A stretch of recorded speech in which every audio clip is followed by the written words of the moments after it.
మిత్రులారా, మీ ఉత్సాహాన్ని ఒక 10 నిమిషాలు ఓపిక పడితే మనం చాలా విషయాలు మాట్లాడుకునేది ఉన్నది.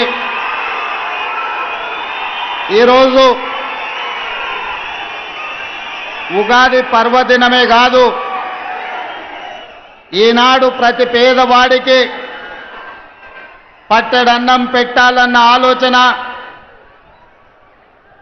పండుగ పూట శ్రీమంతులు తినే సన్న బియ్యం, పేదవాళ్ళు తండాలలో, గూడాలలో, మారుమూల పల్లెల్లో బలహీన వర్గాలతో సహా అందరూ సన్న బియ్యంతో అన్నం తినాలని ఒక మంచి సంకల్పంతో మీ అభిమాన నాయకుడు కష్టాలలో నష్టాలలో మీ కుటుంబ సభ్యుడిగా చూసి మీ గుండెల్లో పెట్టుకొని కాపాడి మీ భుజాల మీద మోసి 6 సార్లు ఎమ్మెల్యేగా, ఒకసారి పార్లమెంట్ సభ్యుడిగా, సుదీర్ఘ కాలం కాంగ్రెస్ పార్టీ తెలంగాణ అధ్యక్షుడిగా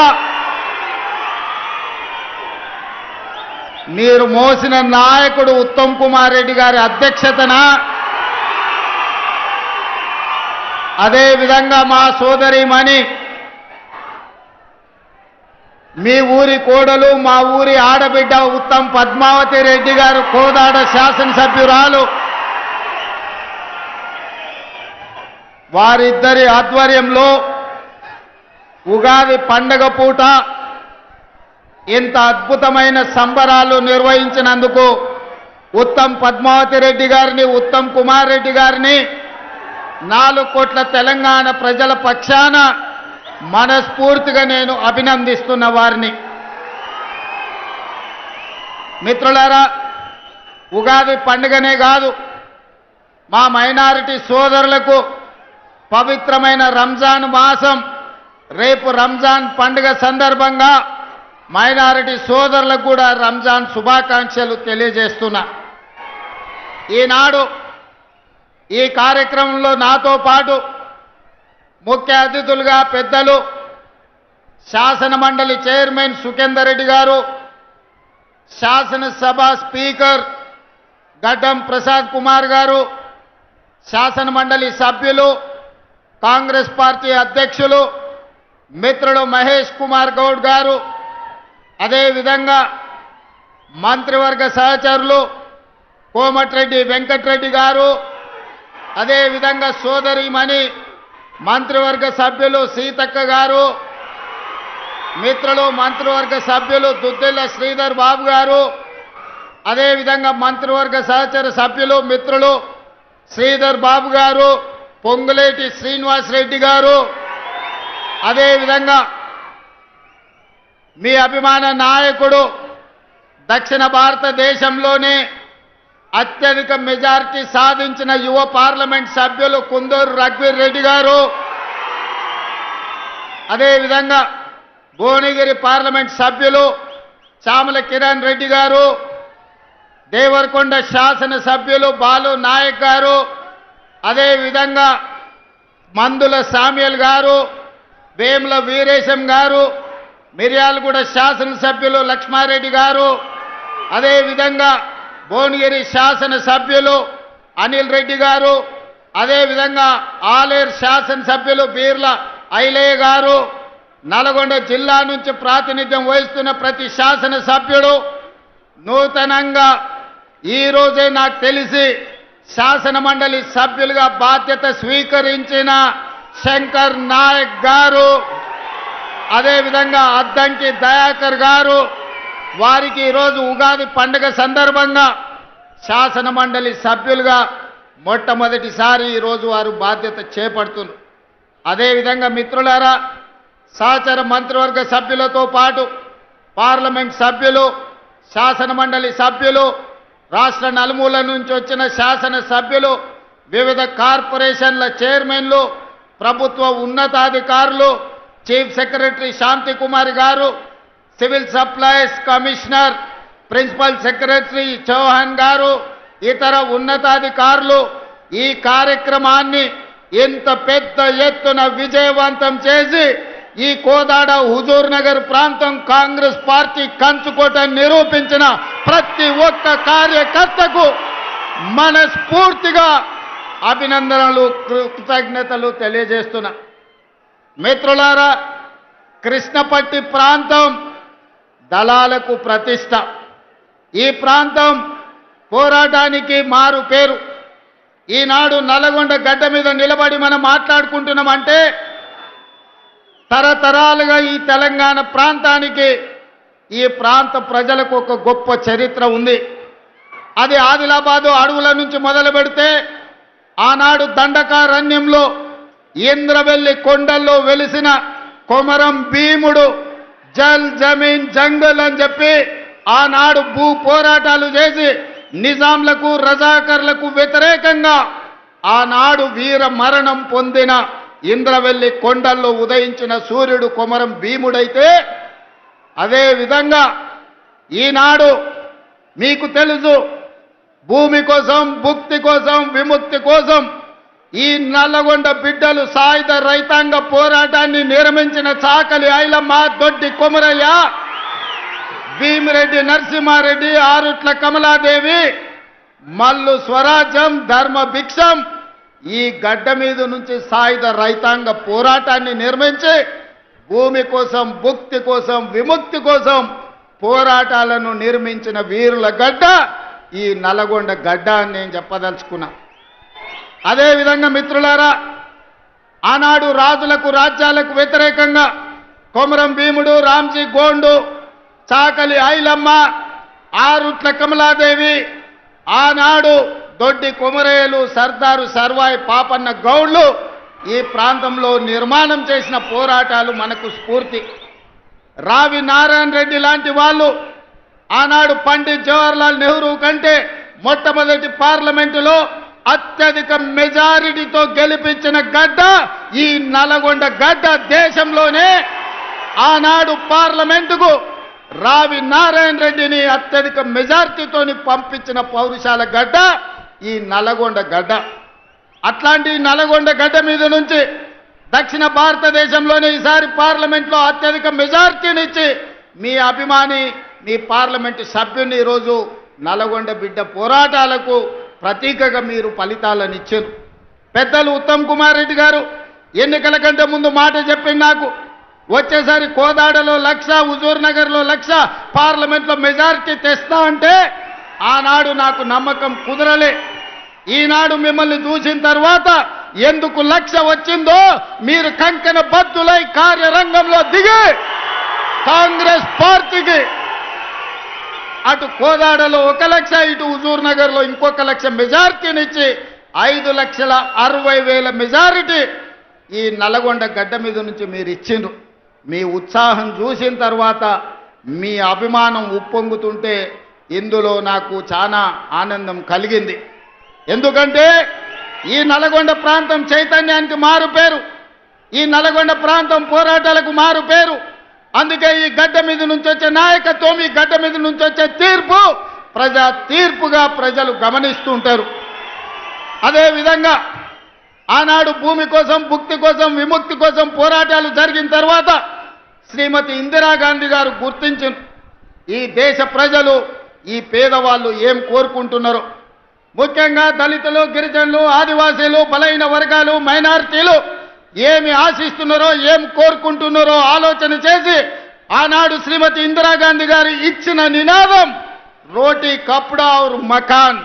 రోటీ కప్డా ఔర్ మకాన్ నేపథ్యంలో పేదవాడికి కడుపు నిండా అన్నం పెట్టాలి, ఉండడానికి ఇల్లు ఇవ్వాలి, అదే విధంగా పేదవాడిని ఆదుకోవాలనే నినాదంతో ఇందిరాగాంధీ గారు ఈ తెలంగాణ ప్రాంతంలో 25 లక్షల ఎకరాల భూములను పేదవాళ్లకు పంచిపెట్టింది. అగ్రికల్చర్ సీలింగ్ యాక్ట్ తీసుకొచ్చి దొరల దగ్గర ఉన్న వేలాది ఎకరాల భూములను ప్రభుత్వం తీసుకొని దళితులకు, గిరిజనులకు, ఆదివాసీలకు, బలైన వర్గాలకు అసైన్మెంట్ పట్టాల పేరు మీద 25 లక్షల ఎకరాల భూములను ఇందిరమ్మ పంచిపెట్టింది. అందుకే ఇయాలటి కూడా ఇళ్లల్లో దేవుడి ఫోటో పక్కన ఇందిరమ్మ ఫోటో పెట్టుకునే సంస్కృతి మా తండాలలో మా లంబాడ సోదరుల ఇళ్లలో మనం చూడగలం. అదేవిధంగా ఆనాడు రోటీ కప్డవర్ మకాన్ తర్వాత పేదలలో చైతన్యం వచ్చింది. పేదలు పంట పండించాలి, తెల్ల బువ్వ తినాలి అని ఆలోచన చేసింది. అందుకే ఎన్నడో దసరా నాడో దీపావళి నాడో ఉగాది పండుగ నాడో తెల్ల బువ్వ తినుడు కాదు, పేదవాళ్లకు తెల్ల బియ్యం పెట్టాలి, తెల్లన్నం ఇవ్వాలి అని ఆనాడు 82, 83లో కాంగ్రెస్ పార్టీ ముఖ్యమంత్రి కోట్ల విజయభాస్కర్ రెడ్డి గారు మొట్టమొదట ₹90 బియ్యము ఇయ్యాలి పేదలకు. పండుగ రోజే కాదు, ప్రతిరోజు వాళ్ళ ఇళ్లలో పండుగ చేసుకోవాలి, తెల్ల బువ్వ పెట్టాలి అని మొట్టమొదట విజయభాస్కర్ రెడ్డి గారు ఆలోచన చేసి పథకాన్ని తెచ్చింది. కానీ పథకం అమలయ్యే లోపల ఎన్నికలు వచ్చినాయి. ఎన్నికల్లో అన్న ఎన్టీఆర్ అధికారాన్ని చేపట్టింది. అన్న ఎన్టీఆర్ అధికారాన్ని చేపట్టిన తర్వాత పేదవాళ్ళ ఆకలి తెలిసినోడుగా ఖచ్చితంగా ఈ పథకాన్ని కాంగ్రెస్ ప్రారంభించింది కాబట్టి నిలిపేయాలన్న ఆలోచన చేయలే. ఆనాడు పెద్దలు జానారెడ్డి గారి సలహా మేరకు, సూచన మేరకు కేవీ సత్యనారాయణరావు గారు లాంటి వాళ్ళు ఈ పథకాన్ని కొనసాగించాలి అని ₹2 కిలో బియ్యం పథకాన్ని ఆనాడు అన్న ఎన్టీఆర్ తీసుకొచ్చి పేదలకు తెల్ల బియ్యం తెల్లన్నం తినే అవకాశం 83లో కల్పించిండ్రు. ఆనాడు పెద్దలు జానారెడ్డి గారు క్రియాశీలక పాత్ర పోషించిన ఆ కార్యక్రమంలో. ఆ తర్వాత కాలక్రమేణా బియ్యం ఇచ్చుకుంటూ వచ్చినాం. పంటలలో మార్పు వచ్చింది, ప్రజల ఆలోచనలో చైతన్యం వచ్చింది. ఈనాటికి ఆనాడు మొదలుపెట్టిన దొడ్డు బియ్యమే ఈరోజు సివిల్ సప్లైస్ కార్పొరేషన్ సరఫరా చేస్తుంది. ఈ సందర్భంగా వేదిక మీద ఉన్న పెద్దలకి, ఇక్కడికి వచ్చిన యువకులకు గుర్తు చేయాలి, పేదవాళ్ళ ఆకలి తీర్చడానికి ఆనాడు పబ్లిక్ డిస్ట్రిబ్యూషన్ స్కీమ్. ఈరోజు మనం ఏదైతే రేషన్ షాపులు అంటున్నామో 1957లో పండిత్ జవహర్లాల్ నెహ్రూ గారు మొట్టమొదట ఈ ప్రాంతంలో ప్రధానమంత్రిగా ఉన్నప్పుడు పేదలకు ఆహార భద్రత కల్పించాలని 70 ఏళ్ల క్రితమే పీడీఎస్ విధానాన్ని కాంగ్రెస్ పార్టీ తీసుకొచ్చింది. ఇవాళ ఆ పౌర సరఫరాల శాఖనే దొడ్డు బియ్యం పథకాన్ని అమలు చేస్తుంది. మేం బాధ్యత చేపట్టిన తర్వాత 2000 పైగా మిల్లర్లు ఉన్నాయి ఈ ప్రాంతంలో. రైసు మిల్లులకు ప్రతిదీ మిర్యాలగూడ, హుజూర్ నగర్, కోదాడ ప్రాంతంలో దేశంలోనే అత్యధికంగా ఒడ్లు పండించే ప్రాంతం. ఇవాళ నల్గొండ జిల్లాలో 12 లక్షల ఎకరాలలో వరి పండిస్తున్నారంటే ఇక్కడి రైతాంగం ఒడ్లు ఎన్ని పండిస్తారో. ఈ రోజు ఈ దేశంలోనే అత్యధికంగా ఒడ్లు పండించే రైతులు ఈ ప్రాంతంలో ఉన్నారు. ప్రభుత్వం ఏర్పడ్డ తర్వాత పెద్దలు ఉత్తమ్ కుమార్ రెడ్డి గారితో మాట్లాడినా. మేము సివిల్ సప్లైస్ కార్పొరేషన్ సమీక్ష చేసినాం. మిల్లర్ల దగ్గర ఆనాటి ప్రభుత్వం 21,000 కోట్ల రూపాయల వడ్లను మిల్లర్ల దగ్గర తాకట్టు పెట్టింది. మిల్లర్లను పిలిచి సమావేశం పెట్టి ప్రభుత్వం 21,000 కోట్ల రూపాయల వడ్లు మీ దగ్గర దాచిపెడితే ఎక్కడునే లెక్క చెప్పుండ్రి, లెక్క చెప్పకపోతే పైసలు కట్టుండ్రి అంటే పైసలు కట్టేటోడు లేడు, వడ్లు ఇచ్చేటోడు లేడు.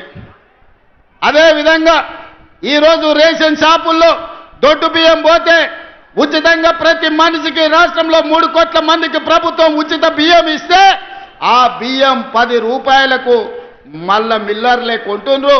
ఆ మిల్లర్లు మళ్ళా ప్రభుత్వానికి 30 రూపాయలకు సరఫరా చేస్తున్నారు. ఈ సైక్లింగ్ మొత్తం అన్ని చూసినాం, ఆలోచన చేసినాం. ఇవాళ ముఖ్యమంత్రిగా ఎన్నో రకాల ప్రయత్నం చేసినాం. 7,000 కోట్ల రూపాయల వడ్లను అమ్మాలని టెండర్లు పెట్టినాం. ఇవాళకి 3,000 కోట్లకు సంబంధించిన వడ్లే వచ్చినాయి, కానీ మిగతా మిల్లర్లు సహకరిస్తలేరు. దీనికి ప్రధానమైన కారణం దొడ్డు బియ్యం ఇవ్వడంతో పేదవాళ్ళు దొడ్డు బియ్యం ఈరోజు వండుకుంటలేరు, తింటలేరు. ప్రతివాడు సన్న బియ్యం తినాలన్న ఆలోచన, కుటుంబాల ఆర్థిక స్థితిగతులు మెరుగాయి. ఈరోజు మనం పంచిపెట్టే దొడ్డు బియ్యం పేదవాడు వండుకుంటలేడు, తింటలేడు. ఇది మిల్లర్ల మాఫియా లేకపోతే దళారుల చేతుల్లోకి ఈ దొడ్డు బియ్యం వెళ్ళి 10,000 కోట్ల రూపాయలు ప్రతి సంవత్సరం దళారుల దోపిడీకి గురైతున్నాయి. అందుకే ఆలోచన చేసిన పెద్దలు ఉత్తమ్ కుమార్ రెడ్డి గారితో మాట్లాడిన, సహచర మంత్రివర్గ సభ్యులతో చర్చించిన, బట్టి విక్రమార్క గారిని ఒప్పించిన, ఇక దొడ్డు బియ్యం కాదు, ప్రతి పేదవాడికి ప్రతి ఒక్కడికి 6 కిలోల సన్న బియ్యం ఇవ్వాలి. ఉగాదో దీపావళి సంక్రాంతి పండుగ కాదు, పేదవాడి ఇంట్లో ప్రతిరోజు పండుగ ఉండాలి, సన్న బియ్యం వండాలి, పేదవాడి కడుపు నింపాలి. ఆ బాధ్యత మేము తీసుకోవాలి. సోనియమ్మ నాయకత్వంలో ఆలోచన చేసినాం. ఇవాళ మిత్రులారా, ఇందిరమ్మ రోటీ కప్డవర్ మకాన్ తర్వాత, విజయభాస్కర్ రెడ్డి ఎన్టీ రామారావు గారి బియ్యం పథకం తర్వాత శ్రీమతి సోనియా గాంధీ గారికి ఈ దేశం రుణపడి ఉండాలి. చట్టబద్ధత లేదు, అందుకే ఆహార భద్రత చట్టాన్ని పార్లమెంటులో తెచ్చి పేదవాడికి తినడానికి అవసరమైన అన్ని వసతులు ఏర్పాటు చేయాలని ఆహార భద్రత చట్టం శ్రీమతి సోనియా గాంధీ గారు పార్లమెంటులో తెచ్చి పేదవాడి ఆకలి తీర్చడానికి సోనియమ్మ చట్టాలు చేసింది. పెద్దలు చెప్పేటోళ్ళు, మా నాయనమ్మ చిన్నప్పుడు అనేది, భార్య జీతం చూస్తుంది, అమ్మ ఆకలి చూస్తుందని. భార్య మొగుడుకొచ్చే జీతం లెక్కేస్తుందంట, అమ్మనేమో కొడుకు కడుపులో ఉన్న ఆకలిని అంచనా చేస్తుందంట. ఆ అమ్మ పాత్ర సోనియమ్మ పోషించి ఈ బిడ్డలకు ఆకలి ఉండొద్దు, ఆహార భద్రత చట్టాన్ని తేవాలి, పేదవాడిని ఆదుకోవాలని సోనియమ్మ ఆహార భద్రత చట్టం తెస్తే దొడ్డు బియ్యాన్ని సన్న బియ్యం ద్వారా ఆ ఆకలి తీర్చాలని పెద్దలు మిత్రులు ఉత్తమ్ కుమార్ రెడ్డి గారు సివిల్ సప్లైస్ కార్పొరేషన్ ద్వారా ఈ రోజు దేశంలోనే మిత్రులారా 10 ఏళ్ళు మేధావుల మన్నోళ్ళు, 80,000 పుస్తకాలు చదివినోళ్ళు, తెలంగాణ మూల మూలన నరాన నాకు తెలుసు ఎవరికి తెలుసు అని అడిగినోడు 10 ఏళ్ళలో ఎన్నడన్న సన్నబియ్యం పేదోళ్ళకి ఇవ్వాలని ఆలోచన చేసిండా? మీరు ఒరేస్తే ఉరేసుకున్నట్టే అని మిమ్మల్ని భయపెట్టిండు. ఆయన ఫామ్ హౌస్లో 1000 ఎకరాల వరి పండించి, మిత్రులారా ఇది బాగా తెలంగాణ రైతాంగం వినాలి, ఆనాటి మాజీ ముఖ్యమంత్రి గారు ప్రజలకు విజ్ఞప్తి చేసిండు, మీరు వరి వేయొద్దు, మేము ఒట్లు కొనం, ఒకవేళ ఊరేసుకుంటే మీరు ఊరేసుకున్నట్టే అని. ఆయన చెప్పిందే నిజమైతే అదే సీజన్లో అదే పంటలో దాదాపుగా ఎర్రవల్లి ఆయన ఫామ్ హౌస్లో 1000 ఎకరాల ఒట్లు పంపిస్తే కావేరి సీడ్స్ అనే కంపెనీ 4,500 రూపాయలకు క్వింటాలు ఆయన ఫామ్ హౌస్లో వండించిన ఒడ్లు కొన్నారు. మిత్రులారా, నేను ఇది అధికారికంగా ఆరోపణ చేస్తున్న వారి మీద. నేను అడుగుతున్న తెలంగాణ రైతాంగాన్ని, మనం పండించిన ఒడ్లు 2,000 కొనేటోడు దిక్కు లేదు, రైతులు ఊరేసుకుంటుంటే ఒడ్లు కొనక చంద్రశేఖరరావు గారు ఫామ్ హౌస్లో పండించిన ఒడ్లు 4,500 రూపాయలకు క్వింటాలు కొన్నారంటే అవి ఒడ్లా లేకపోతే అందులో బంగారం పండుతుందా అని నేను అడుగుతున్నా. దొరగారి ఫామ్ హౌస్లో పండితే 4,500లకు అమ్ముకుంటాడు, మన దళితులు గిరిజనులు వండిస్తే ఒడ్లు కొనేటోడే లేడు. అందుకే నేను ఉత్తమ్ కుమార్ రెడ్డి గారు, బట్టి విక్రమార్క గారు ఆలోచన చేసినాం, చర్చించినాం. ఎంత ఖర్చైనా పర్వాలేదు, ఎన్ని కోట్లైనా పర్వాలేదు, పేదలు పండించిన ప్రతి చివరి గింజ వరకు ప్రభుత్వమే కొంటుంది. సన్న ఒడ్లు పండిస్తే 500 బోనస్ ఇస్తామని చెప్పి నిర్ణయించి ఇవాళ 500 రూపాయల బోనస్ ఇస్తున్నాం. నల్గొండ వాళ్ళు తెలివైన వాళ్ళు, చైతన్యం ఉన్నోళ్ళు ఏదైనా అడ్వాన్స్గా అందిపుచ్చుకుంటారు. అందుకే 12 లక్షల వరి పండిస్తే మీ వాళ్ళే 8 లక్షలు ఇవాళ సన్న ఒడ్లు పండిస్తూ రాష్ట్రంలోనే అత్యధికంగా సన్న ఒడ్లు పండించేది నల్గొండ జిల్లా. ఇవాళ అత్యధికంగా రుణమాఫీ జరిగినా, అత్యధికంగా సన్న ఒడ్లకు బోనస్ వచ్చినా అది నల్గొండ జిల్లాకే అత్యధికంగా వచ్చింది. అది మీ చైతన్యానికి, మీ పట్టుదలకు మారు పేరు. ఇవాళ అందుకే పండించిన రైతుకు బోనస్ ఇవ్వాలి, వినియోగదారుడు పేదవాడికి కడుపు నిండా తెల్లన్నం సన్న బియ్యం పెట్టాలి అని ఇవాళ సన్న బియ్యం పథకాన్ని ఇవాళ హుజూర్ నగర్ గడ్డ మీద మనం ప్రారంభించుకున్నాం. మిత్రులారా, ఆనాడు కొమరం భీముడు మొదలుపెట్టిన జల్ జమీన్ జంగిల్ పోరాటం నుంచి ఆ తర్వాతి తరంలో చాకలి అల్లయ్య, దొడ్డి కుమరయ్య భూమి కోసం, భుక్తి కోసం, విముక్తి కోసం రావి నారాయణ రెడ్డి, ఆరుట్ల కమలాదేవి ధర్మ భిక్షం చేసిన పోరాటం, సాయుధ రైతాంగ పోరాటం తర్వాత ఇందిరమ్మ తెచ్చిన రోటీ కప్డవర్ మఖాన్ పథకం తర్వాత విజయభాస్కర్ రెడ్డి ఎన్టీ రామారావు తెచ్చిన బియ్యం తెల్ల బియ్యం పథకం తర్వాత ఈనాడు గొప్ప పథకం ఏదైనా ఉంది అంటే ఈనాడు మనం ప్రారంభించుకున్న సన్న బియ్యం పథకం చరిత్రలో నిలబడుతుంది. ఆ చరిత్రకు హుజూర్ నగర్ వేదిక కావడం తెలంగాణ ప్రజల యొక్క అదృష్టం అని చెప్పి ఈనాడు నేను చెప్పదలుచుకున్న మిత్రులారా. ఇది ఆషామాషి పథకం కాదు. ప్రభుత్వం ఎవడో ఇష్టం ఉన్నోడో ఇష్టం లేనోడో వస్తే ఈ పథకాన్ని రద్దు చేసే పథకం కాదు. చరిత్రలో ఎవరు వచ్చినా ఎన్ని తరాలు మారినా ఏ ప్రభుత్వం ఎవరు ముఖ్యమంత్రి అయినా ఈ సన్న బియ్యం పథకాన్ని రద్దు చేసే ధైర్యం చెయ్యరు. ఇది శాశ్వతంగా చరిత్రలో నిలిచిపోయే పథకం. ఆ పథకాన్ని ఇయ్యాల మీరందరూ వేలాది మంది యువకులే కాదు, వేలాది మంది ఆడబిడ్డలు హెలికాప్టర్ నుంచి నేను చూస్తే చీమల దండే హుజూర్ నగర్ వైపు కదులుతున్నట్టుగా కృష్ణా నది మొత్తం ఉవ్వెత్తున ఉప్పొంగి సునామీలో హుజూర్ నగర్ కమ్మేసినట్టుగా మిమ్మల్ని అందరినీ గాల్లో నుంచి చూస్తుంటే ఒక ఉద్వేగం ఈ రోజు నాకు అనిపిస్తుంది. నా గుండెల్లో ఒక భావోద్వేగం ఉంది.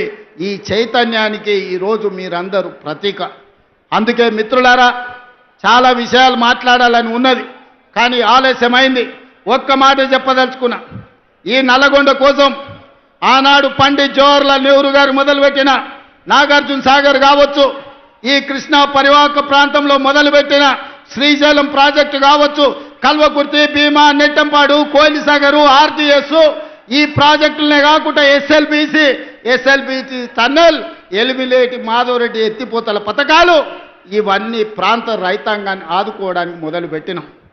తెలంగాణ వచ్చినప్పటి నుంచి 10 ఏళ్ళు ముఖ్యమంత్రిగా ఉన్న చంద్రశేఖరరావు గారు ఎస్ఎల్బిసి టన్నెల్ను 10 కిలోమీటర్లు పార్తా సంవత్సరానికి 1 కిలోమీటర్ పూర్తి చేసిన ఎస్ఎల్బిసి టన్నెల్ పూర్తయి 3,60,000 ఎకరాలు నల్గొండ జిల్లాకు నీళ్లు వస్తుండే మీ మీద కక్ష గట్టి, మీ మీద పగబట్టి ఎస్ఎల్బిసి టన్నెల్ను పడావు పెట్టే మళ్ళీ ఈ రోజు మనం వచ్చినాక ప్రారంభించుకున్నాం. ఆనాడే ఎస్ఎల్బిసి టన్నెల్ ఆషమాషిగా రాలే. కోమటిరెడ్డి వెంకటరెడ్డి గారు, జానారెడ్డి గారు, రాజశేఖర రెడ్డి గారితో కొట్లాడి మాకు నీళ్లు కావాలి, కృష్ణానది జలాలు మాకు రావాలి అని చెప్పి ఎస్ఎల్బిసి టన్నెల్ను ఆనాడు 2005-6లో ప్రారంభించుకున్నారు. మరి 44 కిలోమీటర్లలో 34 కిలోమీటర్లు పూర్తయిన ఎస్ఎల్బిసి టన్నెల్ 10 ఏళ్లలో చంద్రశేఖరరావు సంవత్సరానికి 1 కిలోమీటర్ పూర్తి చేసిన ఎస్ఎల్బిసి పూర్తి అవుతుండే, కానీ చెయ్యలే. ఆయనకు మీ ఓట్ల మీద ధ్యాస ఉంది, మీ సీట్ల మీద ధ్యాస ఉంది, కానీ మీ నీళ్ల మీద ధ్యాస లేదు, మీ కష్టాలను తీర్చాలన్న ఆలోచన లేదు. అందుకే ఇవాళ పౌర సరఫరాల శాఖ అయినా, ఇవాళ సాగునీటి పారుదల శాఖ అయినా మీ హుజూర్ నగర్లో ఉంది. పోయిన సంవత్సరం 24,000 కోట్లు ఈ శాఖకు నిధులు ఇచ్చి ఉత్తమ్ కుమార్ రెడ్డి గారి నాయకత్వాన తెలంగాణలో పడవబడ్డ ప్రాజెక్టులను పూర్తి చేయాలి. కాళేశ్వరం కుప్పగూలిన ఆయన కాళేశ్వరం అంటాడు, మా ఎంకన్ననేమో అది కూలేశ్వరం అంటాడు. 3 ఏళ్లలో 1,00,000 కోట్లు మింగిండు, కట్టిండు, కూలింది. నేనేం చెప్పిన అంటే పని మంత్రుడు పందేస్తేనంట కుక్కతోక దానికి కూలిపోయిందంట. ఎక్కడైనా ఎవడైనా 1,00,000 కోట్లు పెట్టి కట్టిన ప్రాజెక్టు 3 ఏళ్లలోనే కూలిపోయేది. ఈ దేశంలోనే కాదు, ఈ ప్రపంచంలో ఎప్పుడైనా జరిగిందా? కాళేశ్వరం అయిన ప్రపంచంలో 8వ వింత అన్నాడు. నాయన అది 8వ వింత కాదు, ప్రపంచంలో ఏకైక వింత. 1,00,000 కోట్లు పెట్టిన కాళేశ్వరం 3 ఏళ్ల కుప్ప కూలిందంటే మిమ్మల్ని ఊరేసిన పాపం పోదు మీది. 1,00,000 కోట్లు ప్రజల సొమ్ము దిగమింగి కాళేశ్వరం కట్టి కూలగొడితే కూడా మొన్నటి వానకాలంలో రైతులు కష్టపడి శ్రీరామ్ సాగరు, శ్రీపాద ఎల్లంపల్లి ప్రాజెక్టుల కింద, శ్రీశైలం, నాగార్జున సాగర్, భీమా, కోయిల్ సాగర్, నెట్టంపాడు లాంటి ప్రాజెక్టుల కింద 1,56,00,000 మెట్రిక్ టన్నుల వడ్లు ఉత్పత్తి చేసి దేశంలోనే అత్యధికంగా వడ్లను పండించిన రాష్ట్రంగా తెలంగాణ చరిత్రలో ఉంది. ఈసారి యాసంగిలో కూడా అత్యధికంగా వడ్లు పండే పరిస్థితి ఉన్నది. ఇవాళ మిత్రులారా, అందుకే మీ శ్రమ ఎక్కడికి పోదు. నేను ఇవాళ ఉదయం పంచాంగం సందర్భంగా చెప్పిన మా ఆలోచనలో లోపం లేదు. మేము ఒక సంకల్పాన్ని పెట్టుకుంటే మంచి ఆలోచనతో, మంచి బుద్ధితో ఏ సంకల్పాన్ని పెట్టుకున్నా, నేను మొట్టమొదటిసారి జడ్పీటీసీ ఇండిపెండెంట్గా నిలబడ్డప్పుడు ప్రజలకు చెప్పిన ప్రజా సేవ చేయడానికి నేను వచ్చినాను. నా సంకల్పం మంచిది కాబట్టి ప్రజలు నన్ను ఆశీర్వదించారు. 9 నెలలకే ఎమ్మెల్సీ ఇండిపెండెంట్గా నిలబడ్డా. మా జిల్లా ప్రజలకు చెప్పిన ఏదో ఒక రోజు జిల్లాకు మంచి పేరు తెస్తా నన్ను ఆశీర్వదించండి అంటే 2007లో ఎమ్మెల్సీగా ప్రజలు ఆశీర్వదించారు.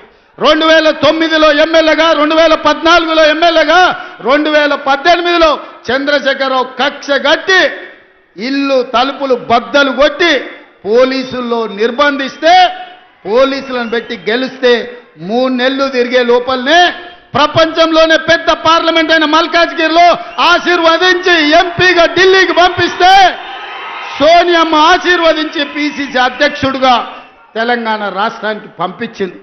ఆ పిసిసి అధ్యక్ష పదవి మీ ఆశీర్వాదం ఇవాళ తెలంగాణకు ముఖ్యమంత్రిని చేసి నిలబెట్టింది. 2006లో జడ్పీటీసీగా మొదలుపెట్టిన నేను 2023 లోపల తెలంగాణ రాష్ట్రానికి ముఖ్యమంత్రి అయినంటే మా సంకల్ప బలం గొప్పది. పేదవాళ్లకు సేవ చేయాలి, పేదవాళ్ల గుండెల్లో శాశ్వతంగా గుర్తింపు ఉండాలి అని సంకల్పించడం కాబట్టే ఇవాళ మీ ముందు నిలబడి మాట్లాడగలుగుతున్నా. ఉద్దండులైన నాయకులు వేదిక మీద ఉన్నా ఈరోజు దేవుడు కరుణించిండు, మీరు ఆశీర్వదించిండ్రు తెలంగాణ రాష్ట్రానికి ముఖ్యమంత్రి అయిన. ఇవాళ ప్రవేశపెట్టే పథకాలకు కూడా కొంతమంది పిల్లి శకునాలు బలుపుతున్నారు. గోడ మీద ఉండే బల్లి శకునం బలికేదంట, కుర్చీలో పడి సచ్చిందంట. ఇవాళ టీఆర్ఎస్ వాళ్ళ పరిస్థితి గట్లుంది, శకునం బలికే బల్లి కుర్చీలో పడి సచ్చిందని. ఇవాళ వాళ్ళు శాపనార్థాలు పెడుతున్నారు ఎట్లిస్తారని. మాకు సంకల్ప బలం ఉన్నది, ఈ పథకాలను అమలు చేస్తాం. నేను ఈరోజు చెప్తున్నా 3,10,00,000 మందికి ప్రతి వాడికి 6 కిలోలు సన్న బియ్యం ఇస్తాము. ఎన్ని వేల కోట్ల ఖర్చు అయినా పెడతాము. రైతు రుణమాఫీ చేస్తామన్నాము. 25,35,964 మందికి 20,617 కోట్ల రూపాయలు రైతు రుణమాఫీ మొదటి 10 నెలల్లోనే మేం చేసినాం. 10 ఏళ్లలో చంద్రశేఖరరావు పండ్లకి ఇచ్చుకుంటా 16,000 కోట్లు చేసాడు. నాకు నీకు పోలికేంది? నందికి పందికున్నంత తేడా ఉంది. నాతో పోల్చుకునేది ఏంది? నువ్వు ఎగగొట్టిన రైతు బంధు పథకం 7,625 కోట్లు ప్రభుత్వం ఏర్పాటు చేసిన మొదటి 3 నెలల్లోనే ఆయన రైతులకు పంగనామం పెడితే 7,625 కోట్ల రూపాయలు రైతు బంధు పథకాన్ని మొదటి భాగాన్ని రైతుల ఖాతాలో వేసినాం. ఇవాళ రైతు భరోసా 10,000 నుంచి 12,000కు పెంచి ఇవాళకి 5,000 కోట్ల రూపాయలు రైతుల ఖాతాలో వేసినాం. తొందరలోనే మిగతా 4,000 కోట్లు కూడా వేసి ప్రతి సంవత్సరం రైతు భరోసా పథకం కింద పేదలకి 20,000 కోట్ల రూపాయలు పంచి పెడతాం. ఇవాళకి రైతు రుణమాఫీ కింద 21,000, రైతు భరోసా కింద 12,000, 33,000 కోట్ల రూపాయలు 15 నెలల రైతుల ఖాతాలో నగదు బదిలీ చేసి రైతుల గుండెల్లో శాశ్వతంగా ఇందిరమ్మ పేరు, సోనియమ్మ పేరు ఉండేటట్టు ఈరోజు చర్యలు చేపట్టినాం. సన్న వడ్లకు ఉత్తమ్ కుమార్ రెడ్డి గారు 1,200 కోట్ల రూపాయల బోనస్ ఇచ్చిండు. ఒకరోజు వెనక ముందైనా గతంలో మీకు తెలుసు, మిల్లుల కాడికి పోయినా తాలు పేరు మీద, తౌడు పేరు మీద, తుట్టి పేరు మీద, తడి పేరు మీద క్వింటాల్కు 10 కిలోలు దండి కొట్టేది. ఇవాళ ఎవరినైనా 1 కిలో దండి కొట్టమని ఉత్తమ్ కుమార్ రెడ్డి గారు వస్తే తీసి బొక్కలేపిస్తా అని చెప్పిండు. ఇవాళ రైతు తీసుకెళ్లిన ధాన్యాన్ని ఎవరైనా తూకం పెట్టి కొనుక్కునే పరిస్థితి. ఆనాడు 3 నెలలైనా పైసలు వచ్చేది కాదు. ఈరోజు 3 రోజుల్లోనే మీ ఖాతాలలో నగదు పడుతుంది. అందుకే ఈ ప్రభుత్వం మీ నాయకుడు ఉత్తమ్ కుమార్ రెడ్డి గారి నాయకత్వంలో ఇది ఒక పక్కన సాగునీటి ప్రాజెక్టులు, రెండో పక్కన పౌర సరఫరాల శాఖ సన్న బియ్యం పథకాన్ని పక్కడబందీగా అమలు చేసి శాశ్వతంగా పేదవాళ్ళని ఆదుకునే కార్యక్రమం తీసుకుంటాం. ఆ ఆదుకునే కార్యక్రమం హుజూర్ నగర్ గడ్డ మీద నుంచి ప్రారంభించి మీరందరూ వేలాదిగా తరలి వచ్చి ఉత్తమ్ పద్మావతి రెడ్డి గారిని, ఉత్తమ్ కుమార్ రెడ్డి గారికి అండగా నిలబడి ఈరోజు తెలంగాణకు మొత్తం ఈ ప్రాంతం కాంగ్రెస్ కంచుకోట, వారి కుటుంబానికి అదేవిధంగా ఎన్ని చెప్పినా ఉత్తమన్న చిట్ట అందిస్తూనే ఉన్నారు. వచ్చిన ఎంబడే 2012లో మొదలుపెట్టిన హౌసింగ్ స్కీమ్ 2,100 ఇండ్లకు వచ్చి కూర్చొని 60 కోట్లు వసూలు చేసి ఇవాళ ఇండ్లు చూపించిన సంతోషమైంది. అదేవిధంగా అగ్రికల్చర్ కాలేజ్ ఉత్తమ్ కుమార్ రెడ్డి గారు అడుగుతున్నారు. ఇంకా వారు అడిగినాక కాదనేదే ఉంది. వారు అడిగినాక మీ అభిమానం చూసినాక ఇంతసేపైనా మీరు స్వచ్ఛందంగా వచ్చిన తర్వాత అగ్రికల్చర్ అంటేనే హుజూర్ నగర్, కోదాడ ఈ ప్రాంతంలో ఉన్నది, మిర్యాలగూడ ప్రాంతంలో. అందుకే ఇక్కడికి అగ్రికల్చర్ కాలేజ్ ఇవ్వడమే కాకుండా మా BLR young India integrated residential school అడిగిండు, వారికి కూడా 200 కోట్ల రూపాయలతోని రెసిడెన్షియల్ స్కూల్ కాలేజీని కూడా వారికి కూడా మంజూరు చేస్తున్నాం. అడ్వాన్స్డ్ టెక్నాలజీ సెంటర్ మా పద్మక్కకు కోదాడకు కూడా ఇయ్యదలుచుకున్నాం. అదేవిధంగా అడ్వాన్స్ టెక్నాలజీ సెంటర్ కూడా కాగితం ఇచ్చిండు లక్ష్మారెడ్డి, తప్పకుండా ఇస్తాం. అదేవిధంగా మిగతా కొన్ని అడిగిండు. ఒక్కసారి ఇవన్నీ లెక్కలు చూసుకొని వీటి మీద మళ్ళీ మొత్తం హుజూర్ నగర్ అన్నీ ఇన్నే చెప్తే మిర్యాలగూడలో మళ్ళీ లక్ష్మారెడ్డి మీటింగ్ పెట్టాడు. మిర్యాలగూడలో లక్ష్మారెడ్డి మీటింగ్ పెట్టినాకనే మిగతా అన్నీ ఆడుకొచ్చి చెప్తా. ఇగో ఎంకన్నా ఇంకో సిట్ అందిస్తున్నాడు. దేవరకొండ కూడా బాలు నాయక్ మంచి మిత్రుడు. దేవరకొండ మా పక్కనే ఉంటుంది, మా కానుకొని ఉంటుంది అవతల అచ్చంపేట నుంచి. మా చుట్టాలంతా అన్నే ఉండు. అవునా? రఘువీరెడ్డి తాత ముందు అక్కడి నుంచి ఎమ్మెల్యే ఉండే నారాయణ రెడ్డి గారు గుర్తుంది కదా మీకు అందరికీ. సో అందుకే దేవరకొండ కూడా యంగ్ ఇండియా రెసిడెన్షియల్ స్కూల్ అని అన్నారు. తప్పకుండా దేవరకొండకు పోయే ప్రకటిస్తా. మిగతా అన్నీ ఇంకా అన్నీ చూస్తా. ఏదేమైనా నేను ఒక్కటే మాట చెప్పదలుచుకున్నా. 5 ఏళ్ల కోసం ఎన్నికైన ప్రభుత్వం 15 నెలలని చేయగలిగిన అన్ని చేసినాం. భవిష్యత్తులో కూడా ఇంకా చేస్తాం. ఇవాళ వాళ్ళు ఎట్లన్నా చేసి కాళ్ళలో కట్టబెట్టి కింద పడేయాలని చూస్తారు. కానీ ఇదెవరు అంత ఆషమాషిగా లేరు. ఒకవేళ నాయకులు కొంచెం అట్లా ఇట్లా ఉన్నా మా కార్యకర్తలు అట్లా లేరు. పట్టుదలతో ఉన్నారు, చైతన్యంతో ఉన్నారు. ఎవరైనా ఏమైనా ఎక్కడైనా టీఆర్ఎస్ ఓడో ఇంగోడో మన కాళ్ళల్లో కట్టెబెట్టాలనుకుంటే వాళ్ళ కళ్ళల్లో కారం కొట్టడానికి మీరందరూ సిద్ధంగా ఉన్నారు.